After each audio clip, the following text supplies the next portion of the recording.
Je disais bonsoir à tous. C'est comme Alexis qui dit bonjour 2 fois à Lola. Moi, je vous dis bonsoir 2 fois aussi. Et puis merci d'être là pour cette 3e conférence sur Pokémon et dernière si tout va bien. Nous allons donc ce soir, en prenant l'exemple d'un jeu vidéo Pokémon lambda, parler de la morale dans Pokémon et voir à quel point cette morale peut parfois être étonnante.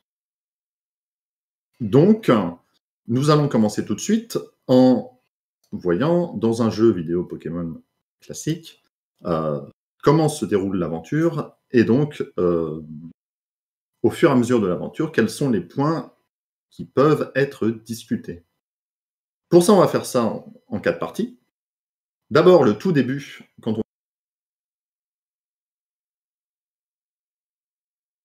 on part à l'aventure, qu'est-ce qui se passe? Lors d'une Pokéball,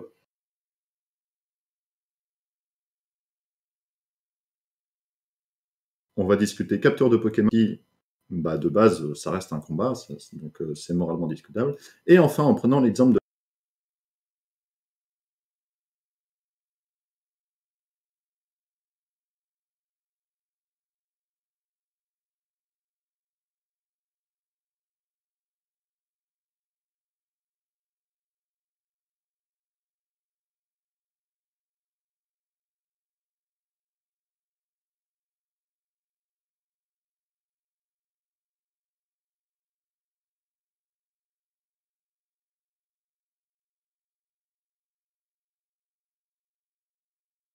la Team Plasma, parce que Pokémon est quand même à la base un jeu destiné aux enfants, donc pour plus de cohérence et d'identification du joueur, le personnage dans Pokémon a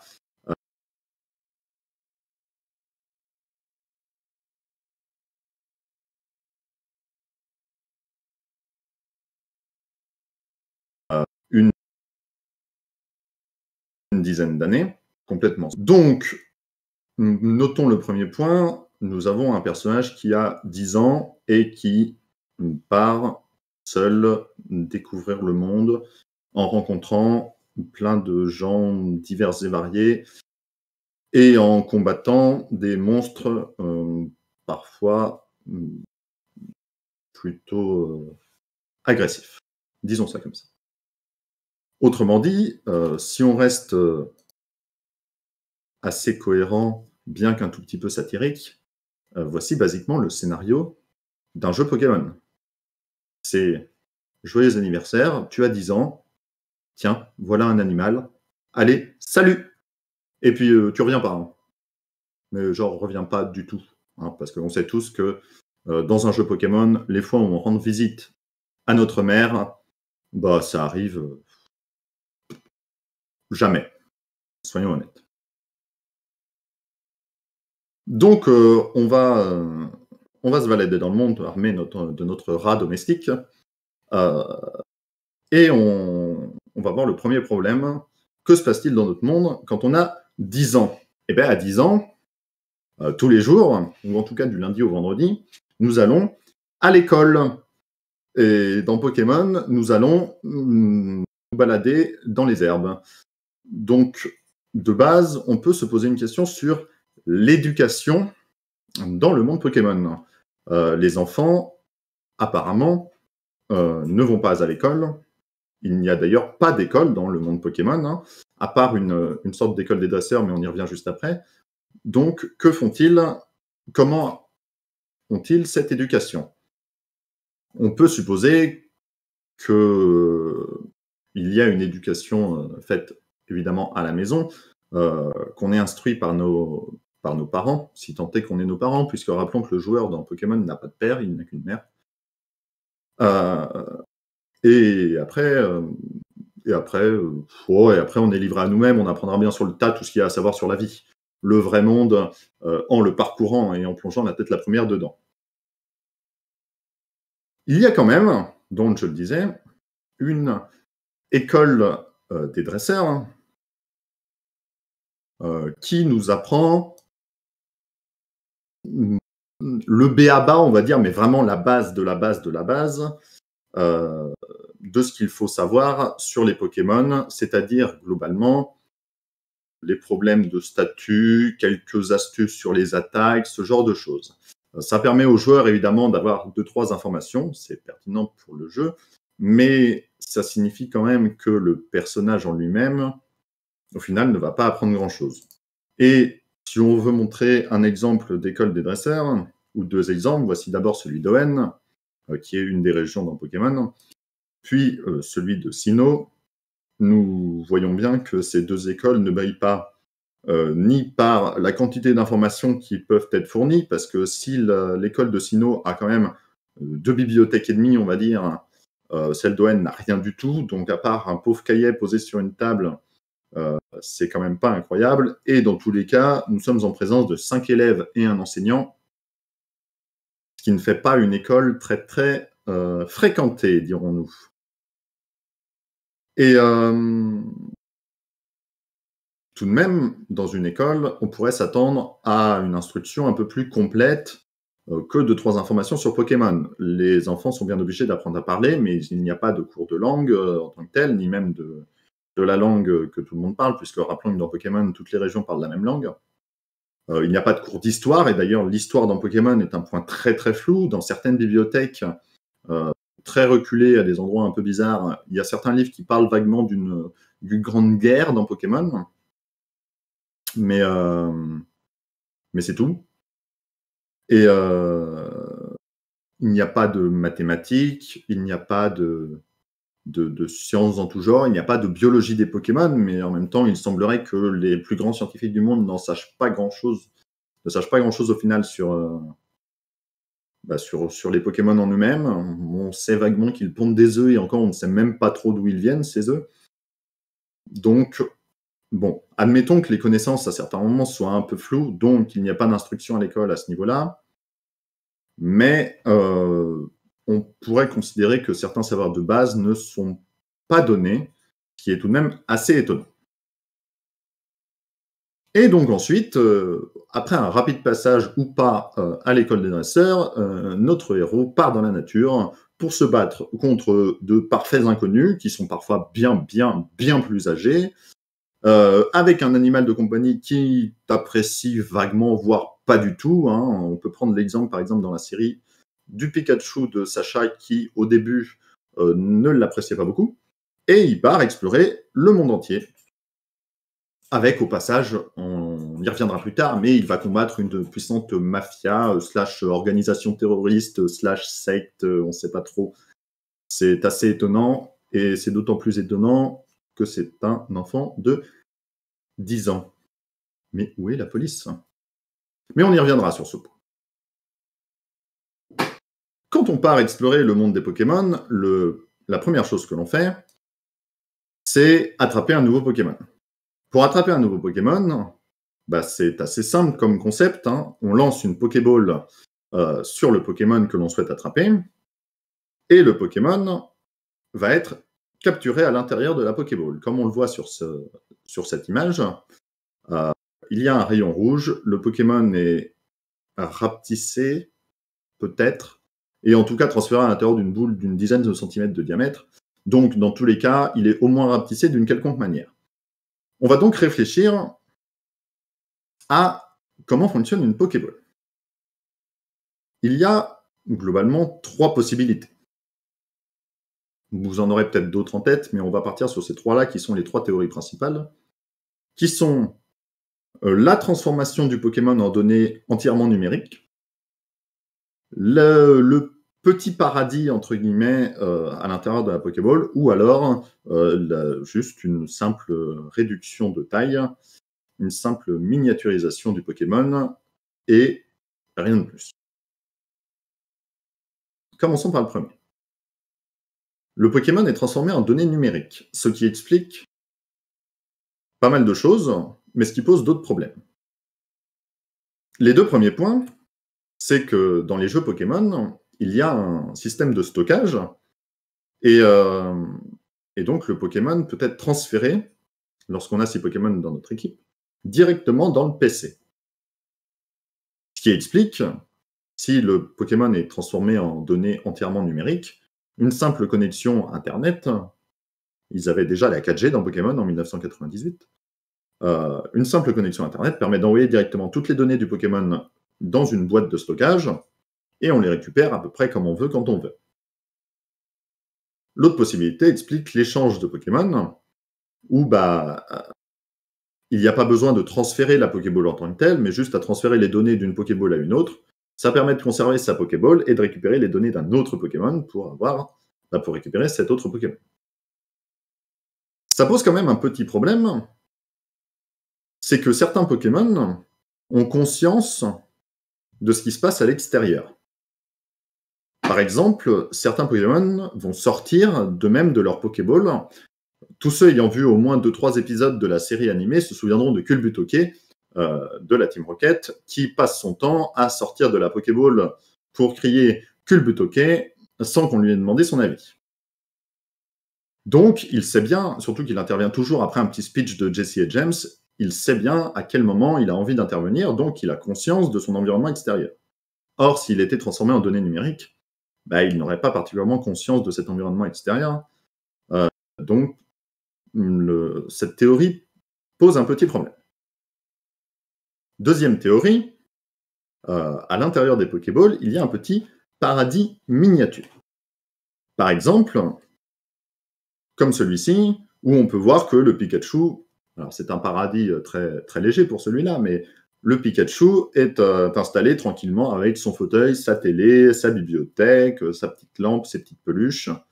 Ça fait un petit environnement confortable, tranquille, où il peut rester au calme sans avoir vraiment une impression d'enfermement. Ça expliquerait aussi pourquoi certaines Pokéballs sont plus efficaces à la capture de certains Pokémon que d'autres. Si on prend par exemple la Sombre Ball, si à l'intérieur de la Sombre Ball, ça recrée un environnement de grottes, de tunnels ou ce genre de choses, on peut comprendre que les Pokémon vivant dans ce genre d'environnement soient plus attirés pour rester dedans qu'à l'inverse, une Filet Ball, par exemple, qui, elle, serait plus appréciée par des Pokémon vivant dans la rivière, que ce soit des poissons ou des insectes. De la même manière, une Scuba Ball permettrait d'attraper des Pokémon ayant l'habitude de vivre dans les fonds marins. Jusque-là, ça expliquerait pas mal de choses. Mais il y a un problème avec cette théorie, c'est certaines images que l'on voit dans la série et dans les mangas. Et si on regarde certaines images de la série ou des mangas, on se rend compte que de toute évidence, dans une Pokéball, il n'y a rien. La sphère est totalement vide, à l'exception du Pokémon que l'on enferme dedans. Si on prend par exemple ces deux images tirées du manga Pokémon La Grande Aventure, on voit dans la première à gauche Dracofeu, dans sa Pokéball, qui est roulé en boule sur lui-même en train de dormir, plus ou moins, mais qui du coup est littéralement enfermé dans sa boule. Et à droite, Red qui tient Tétart et Bulbizarre, qui, pareil, sont posés dans leur boule, sans environnement particulier, sans rien du tout. Et on peut même aller encore plus loin en regardant dans la série cette petite vidéo qui nous montre la capture juste après que Ondine a capturé Psychoquack. Notons que c'est même pas une vraie capture, puisqu'en fait Psychoquack s'est auto-enfermé dans la Pokéball d'Ondine. On voit ça. Et là, on a Psychoquack qui regarde vaguement vers le haut en mode... je sais pas si on peut arriver à savoir à quoi il pense, parce que c'est très particulier quand Psychoquack te regarde. Mais très clairement, dans cette Pokéball, il n'y a rien. Il n'y a rien du tout. Donc, on pourrait considérer, ce serait peut-être au final la théorie la plus plausible, que dans une Pokéball, il n'y a rien du tout, à part le Pokémon miniaturisé enfermé dedans. Ce qui, d'un point de vue moral, je ne sais pas ce que vous en pensez, mais est quand même assez discutable quand on se dit qu'on enferme un être vivant, pourvu de sentiments, dans un environnement clos et très petit. Mais, si ça peut vous rassurer, Nous avons cette citation de Junichi Masuda, qui est concepteur, développeur, c'est lui aussi qui fait une grosse majorité des musiques, qui est compositeur d'une grosse majorité des musiques des jeux, qui nous dit « Je pense pouvoir dire sans me tromper que l'intérieur d'une Pokéball est très confortable. C'est un environnement douillet, peut-être l'équivalent d'une suite de luxe. » Alors, ça peut nous rassurer en nous disant que ça va, en fait, tout va bien, ils sont probablement dans un environnement confortable et tout. Mais déjà, on verra deux choses dans cette citation, c'est qu'il dit qu'il pense pouvoir dire, sans se tromper certes, mais il pense, et que c'est peut-être l'équivalent d'une suite de luxe. Donc, il est quand même pas très sûr de lui. Et je rappellerai une deuxième chose, c'est que Satoshi Tajiri, qui est donc le créateur du concept de Pokémon, c'est lui qui a eu cette idée de petits monstres qu'on allait capturer et échanger. Il était, dans son enfance, un très très grand collectionneur d'insectes.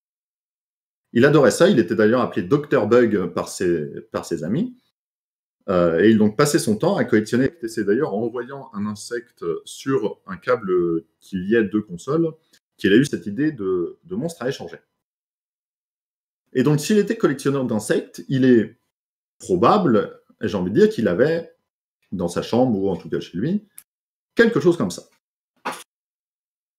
Soit une grande plaque de bois, avec un certain nombre d'insectes épinglés dessus. Ce qui est moralement discutable, même si on peut discuter de la sensibilité des insectes.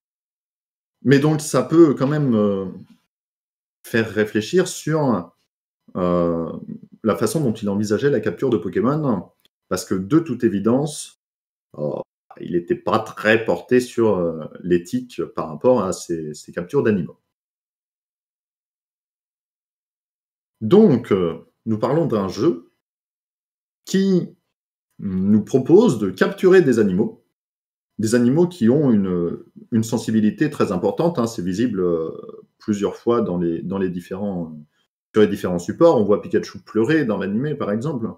Donc il y a une vraie sensibilité, il y a des vraies émotions. On propose de les enfermer dans une petite boule qui, bon, soit est vide, et dans ce cas-là, c'est quand même assez horrible, soit elle représente un environnement tout à fait correct, avec un environnement naturel, habituel pour le Pokémon, adapté, etc. Admettons, ça reste quand même un environnement clos et vide. Il n'y a qu'un seul Pokémon dans une Pokéball, il n'y a pas plusieurs Pokémon. Donc, on peut considérer ça légèrement dissuétant. Passons au troisième point.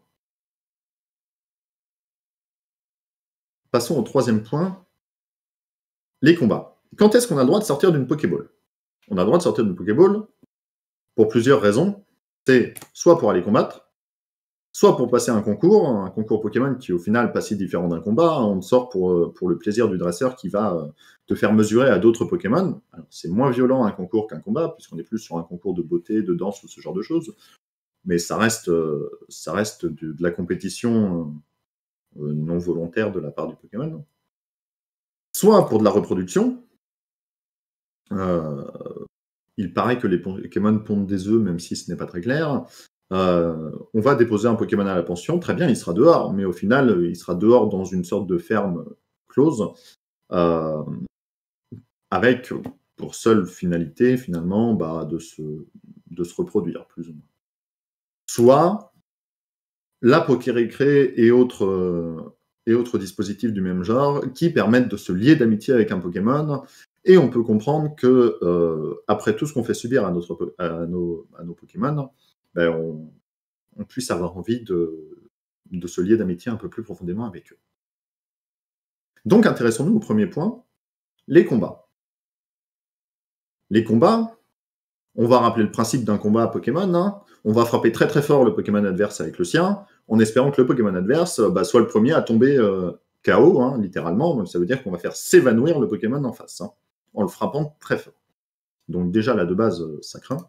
Et si on regarde l'animé, entre Pikachu à gauche qui balance des éclairs qui très clairement ne doivent pas faire du bien, ou par exemple à droite, Simiabras qui, après un coup de pied qui te lève, te dégomme littéralement, physiquement, est aplati au sol, bah, dans les deux cas, les combats Pokémon sont quand même plutôt violents. Et on voit d'ailleurs dans l'animé plusieurs fois des Pokémon dans un état bah, assez lamentable. Hein. Il faut dire les choses comme elles sont. On remercie les infirmières Joël pour leur travail, mais, mais les combats Pokémon bah, ne rendent pas un très bon état. Dans un combat Pokémon, il y a deux possibilités. Hein. C'est soit on gagne, soit on perd. Que se passe-t-il dans les jeux Pokémon dans ces deux cas? Dans les jeux Pokémon, rappelons-le, le combat se termine quand l'un des deux dresseurs a tous ses Pokémon qui sont KO. Donc, outre le fait qu'on fait s'évanouir un par un les Pokémon, que ce soit ceux de l'adversaire ou les siens, euh, on va donc perdre ou gagner en battant le dresseur. Que se passe-t-il si jamais on gagne? Si jamais on gagne, ben, on va récupérer de l'argent à notre adversaire qui va rester sur place d'ailleurs, et, bah, et puis on va partir.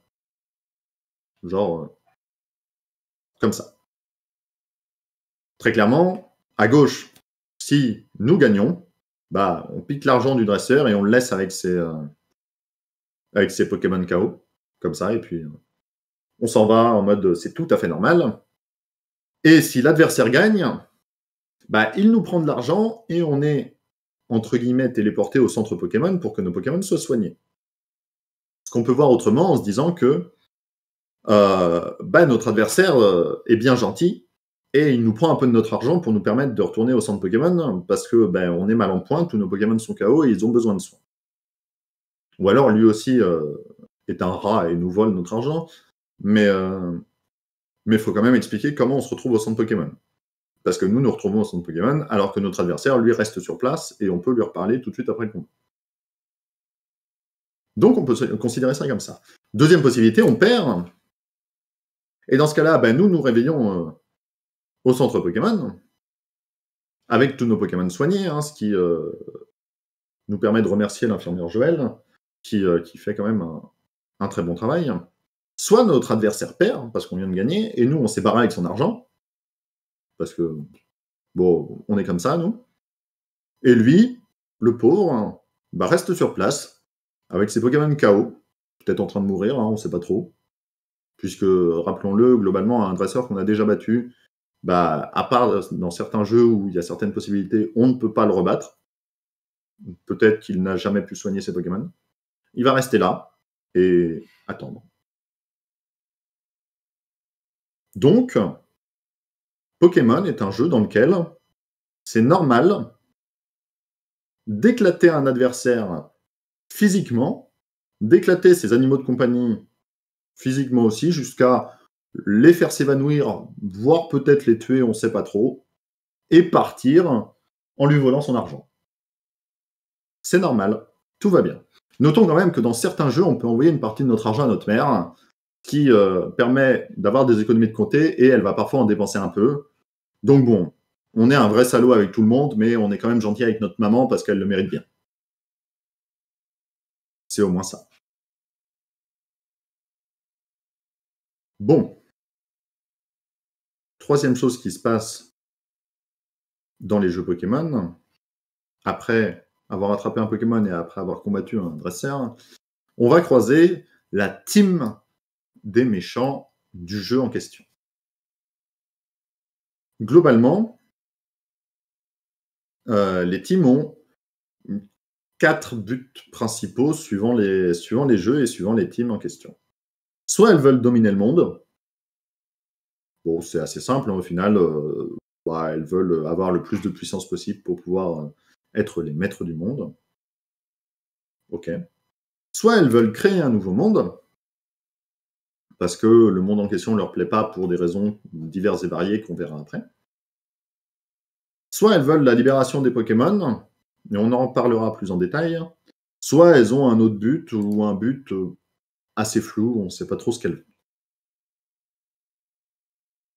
Des teams dans Pokémon, il y en a 9. Avec un petit détail, c'est que 2 sont présentes au même endroit en même temps, mais sont rivales. La première team qu'on croise dans les premiers jeux Pokémon et qui est présente à Kanto et à Johto, c'est la Team Rocket. La Team Rocket, elle veut la domination du monde de manière générale, et pour ça, pas de quartier. Elle vole, cambriolage, kidnapping, racket, espionnage, infiltration, diverses activités illicites sous couverture avec un marché noir qui permet de vendre et d'acheter des Pokémon, un casino, des expériences génétiques sur les Pokémon.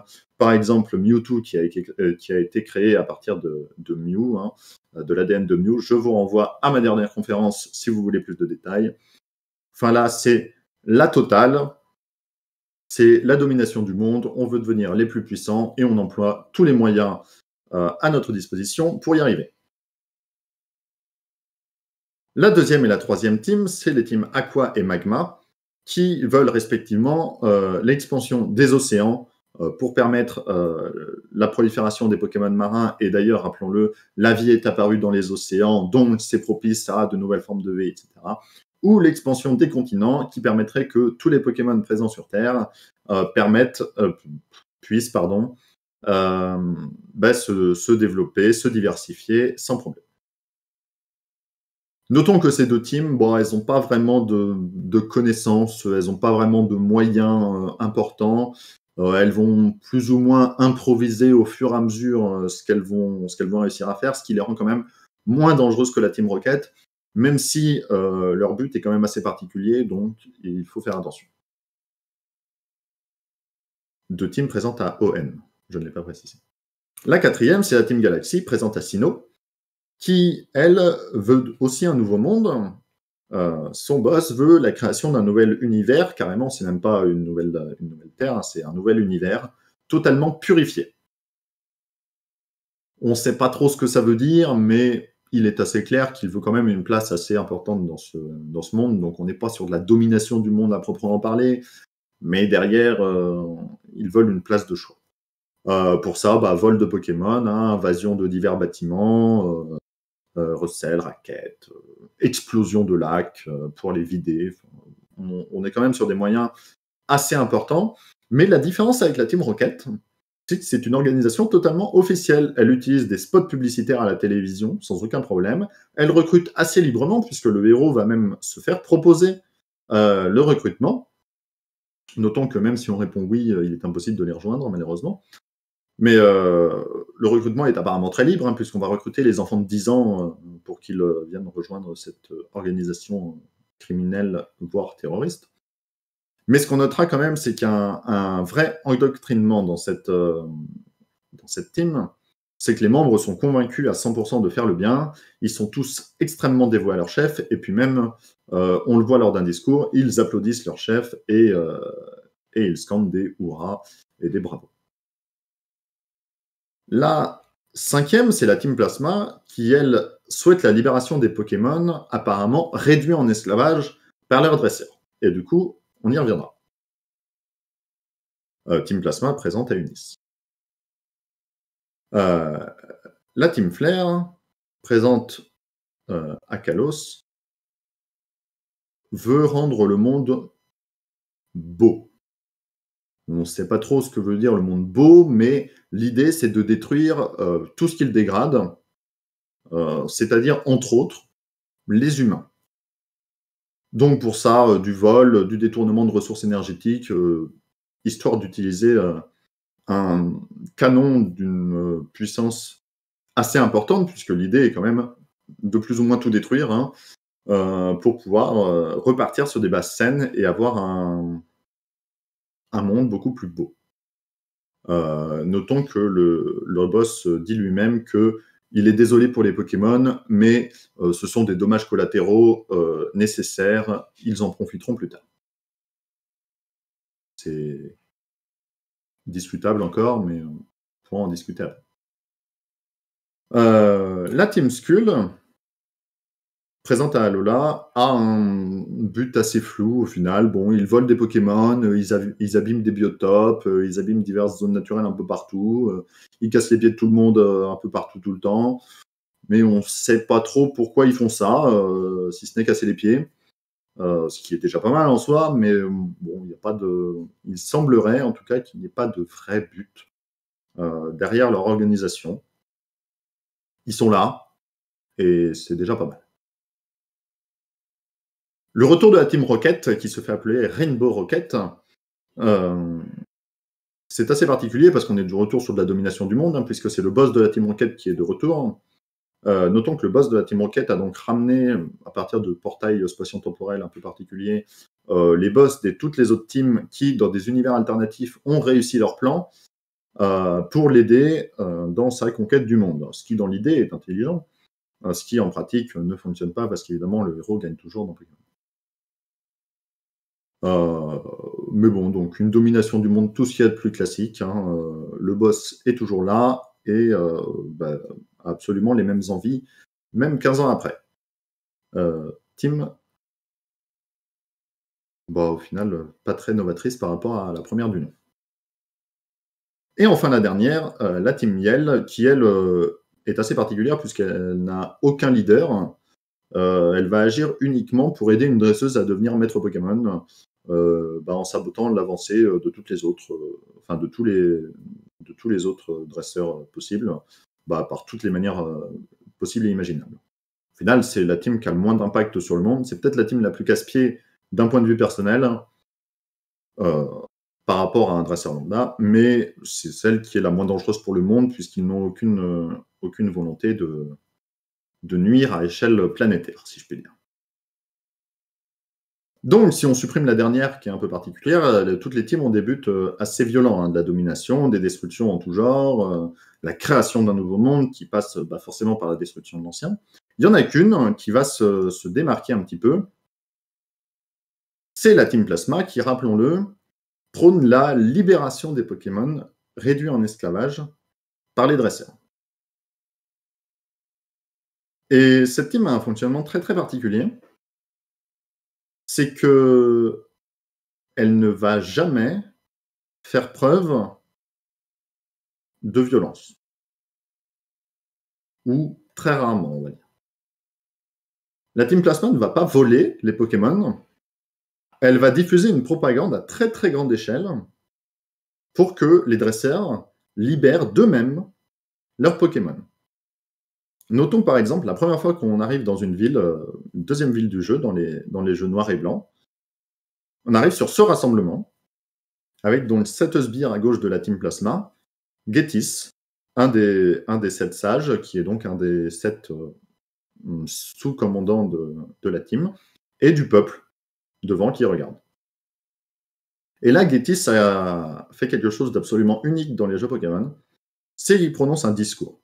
Mais un vrai discours, quelque chose qui dure longtemps pour un dialogue Pokémon, très longtemps, où il explique que on a un ordre établi qui est que les dresseurs vont capturer leurs Pokémon pour les faire se battre, etc. Et que tout le monde trouve ça normal, mais qu'en fait, ça ne l'est pas. Mais alors, pas du tout. Et il va employer un vocabulaire très évolué pour un jeu sur Nintendo qui est, rappelons-le, est à destination d'enfants. Il va employer un français très, très soutenu et faire une vraie argumentation avec une rhétorique plutôt excellente. Je vous propose une petite citation, un petit extrait de ce discours. Déjà, on voit au premier mot que le mec parle français, mais il parle pas français normalement. Pis que tous sont les dresseurs. Ils asservissent leurs Pokémon, les accablant d'ordre. Ces pauvres créatures, soi-disant leurs partenaires, sont leurs serfs, taillables et corvéables à souhait. Donc, Pi signifie pire, pour petit point français pour ceux qui en auraient besoin. Ils asservissent leurs Pokémon. Les Pokémon sont de vrais serviteurs, voire esclaves. Tous les dresseurs vont dire que leurs Pokémon sont leurs partenaires, que c'est voire leurs amis. Mais au final, pas du tout. On rappelle que la taille, c'est un impôt. C'est un impôt au Moyen-Âge que les seigneurs faisaient payer à tous les résidents de leur seigneurie. et corvéable, parce que les corvées, de la même manière, on pouvait faire à peu près n'importe quoi aux gens quand c'était nous qui avions le pouvoir. Donc, ce qu'il sous-entend bien, là, c'est que les dresseurs sont littéralement les maîtres des Pokémon, au sens vraiment d'une relation maître-esclave, et que les Pokémon n'ont pas d'autre choix, au final, que d'obéir. Il précise dans ce discours que ce n'est absolument pas normal que nous, dresseurs, passions notre temps à capturer de nouveaux Pokémon pour les enfermer dans une Pokéball et pour les faire se battre entre eux. Il conclut donc en disant « libérer les Pokémon », ce que, aussi étonnant que ça puisse paraître, beaucoup vont faire. Quand on parle aux personnes dans les jeux Pokémon, en général, ils vont souvent nous parler de leurs Pokémon, comme quoi c'est leur meilleur ami, ceci, cela. Et dans ce jeu-là, pour la première fois, après les passages de Gétis, on va pouvoir parler à des personnes qui vont dire « Oh là là, j'ai réfléchi, peut-être qu'il avait raison, du coup j'ai libéré mon Pokémon, du coup maintenant il me manque un peu, mais je me dis que c'est mieux pour lui, ça peut pas faire de mal, c'est vrai qu'au final, j'ai pas toujours été très gentil, et ce genre de choses. » Et ça, c'est totalement novateur, et d'ailleurs ça ne se reverra jamais après. On a une team qui agit avec un motif qu'on pourrait qualifier de bon, littéralement.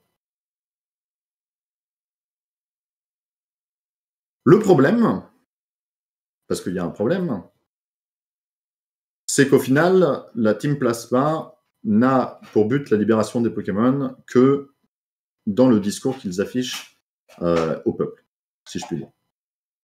Le vrai but de Gétis, qui est en fait, lui, le vrai boss de la Team Plasma, c'est la domination du monde, puisque une fois que toutes les personnes, tous les dresseurs ont libéré leurs Pokémon, ceux qui ont encore des Pokémon sont ceux qui ont le pouvoir, puisque c'est eux qui ont la puissance physique la plus forte. Et on notera qu'en plus de vouloir la domination du monde, Gétis est un vrai salaud, puisque croyez-vous vraiment que vos mots puissent atteindre cette triste abomination? La triste abomination dont il parle, c'est son fils adoptif qui se trouve juste derrière lui. Donc, il n'a rien d'un bienfaiteur de l'humanité et des Pokémon qui veut la libération de toute une catégorie d'esclaves. C'est juste un salaud qui, outre le fait qu'il est absolument abject avec son fils, adoptif certes, mais quand même, veut juste être le maître du monde et emploie une manière très intelligente pour y arriver, mais au final ne vaut pas beaucoup mieux que le boss de la Team Rocket.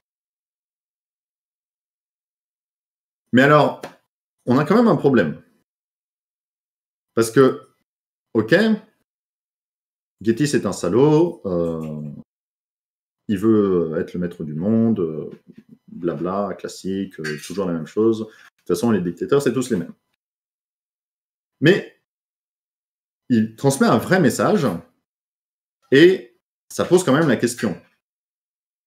Est-ce qu'au final, les dresseurs ne réduisent-ils pas en esclavage les Pokémon? En les forçant à se battre et en les enfermant dans des Pokéballs, que ce soit paradis ou prison totale, ils restent quand même enfermés dans un espace clos. Est-ce que le discours de la Team Plasma, est-ce qu'il n'est pas décrédibilisé par l'ambition de son dirigeant alors que finalement il est très pertinent? Est-ce que le jeu Pokémon noir et blanc n'a pas été créé de telle sorte à ce que ce message, qui est quand même pertinent, peut-être important, et soit tourné lui-même en dérision par le principe du jeu, et qu'au final, il soit totalement passé sous silence. C'est classique de faire croire que le discours d'une personne, parce que cette personne a quelques mauvaises actions, est toujours faux et toujours mauvais, alors que parfois, même si cette personne est mauvaise, ou même si cette personne a fait des bêtises, dirons-nous, parfois le discours peut être peut-être pertinent et peut-être en tout cas important à questionner. Et du coup, les jeux Pokémon ne rendent-ils pas finalement normal une domination de l'humain sur l'animal? Ou se faire battre les Pokémon entre eux, c'est la norme? La question se pose. Du coup, si je dois récapituler tout ce qu'on a dit dans tout ce petit voyage à travers le monde Pokémon. Premièrement, Pokémon rend normal l'absence d'instruction pour les enfants, au moins à partir de 10 ans. Mettons qu'avant, ils sont instruits par leurs parents à la maison, pourquoi pas. Mais si à 10 ans, ils partent dans le monde et qu'ils sont tout seuls, bah, l'instruction est discutable, même s'ils apprennent beaucoup de choses dans le monde au contact des gens. Il n'y a plus de véritable instruction normale. Deuxième point, Pokémon rend normal la capture et le combat d'animaux. Bon, pourquoi pas, admettons. Pokémon rend normal la séquestration d'animaux dans un environnement hermétique et individuel. C'est... Bon. Ok, admettons que les Pokéballs, hermétiques et individuels, oui, mais c'est quand même des endroits où ils sont à l'aise, où il y a de la place parce qu'ils ont un environnement adapté. C'est pas non plus horrible. Certains appartements parisiens, finalement, sont beaucoup plus horribles que les Pokéballs. Vivons tous dans des Pokéballs. Bon, admettons.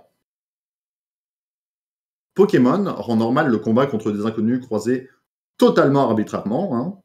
On rencontre quelqu'un dans la rue, on lui dit « Hey, toi, je veux te défier et je vais te casser la figure. Et surtout, faire en sorte que ton animal de compagnie meure. » Bon, alors, ok, admettons. Pokémon rend normal le vol d'argent du vainqueur au vaincu, hein, c'est normal. Si on casse la figure de quelqu'un dans la rue, en plus, lui prendre son argent, il n'y a pas de problème. Et enfin, les jeux Pokémon, ou en tout cas Pokémon Noir et Pokémon Blanc, ont été faits de telle sorte que les seules personnes à remettre en cause ce système soient totalement décrédibilisées. On a donc 6 points qui, dans notre monde, poseraient quand même certains problèmes moraux. Je pense qu'une famille qui décide d'envoyer son fils ou sa fille de 10 ans parcourir le monde avec un chien, passera à la télé et puis ensuite aura la DAS sur le dos et puis les flics. Bon, ok. Rappelons que les combats d'animaux, à part quelques exceptions très réglementées, sont globalement interdits. La séquestration d'animaux aussi, et dans un environnement hermétique et individuel encore plus, malgré quelques exceptions, surtout pour l'élevage industriel. Mais l'élevage industriel pose quand même pas mal de problèmes moraux ces derniers temps, on en parle pas mal. Le combat de rue contre n'importe qui n'est pas légal de manière générale. On n'a pas le droit de sortir dans la rue et de casser la figure de son voisin. Le vol est proscrit, évidemment. Et bon, pour le dernier point, on pourrait en discuter un peu plus longuement. Donc, les jeux Pokémon se déroulent dans un monde dans lequel la morale est, je ne vais pas dire absente, mais on va dire totalement différente de notre monde à nous. Ce qui amène à se poser quand même une question, et je vais d'ailleurs plus ou moins vous laisser là-dessus. Hein. Est-ce moral, si je puis dire, de permettre à des enfants, qui sont donc en pleine formation d'eux-mêmes, de jouer à un jeu et de parcourir un monde dans lequel tous ces points sont présents? Est-ce normal, est-ce moral de laisser les enfants avoir comme référence un monde dans lequel il est normal de se battre avec son voisin et de voler de l'argent à quelqu'un qu'on vient de battre? Alors évidemment, soyons raisonnables, ça reste un jeu. Les enfants, même jeunes, font de manière générale très bien la part des choses entre le jeu qui n'est pas réel et la réalité. Mais les jeux font quand même partie de la formation psychologique des enfants. Et donc on pourrait se questionner sur la pertinence de laisser de jeunes enfants jouer à des jeux avec une morale aussi différente de la nôtre, dirons-nous.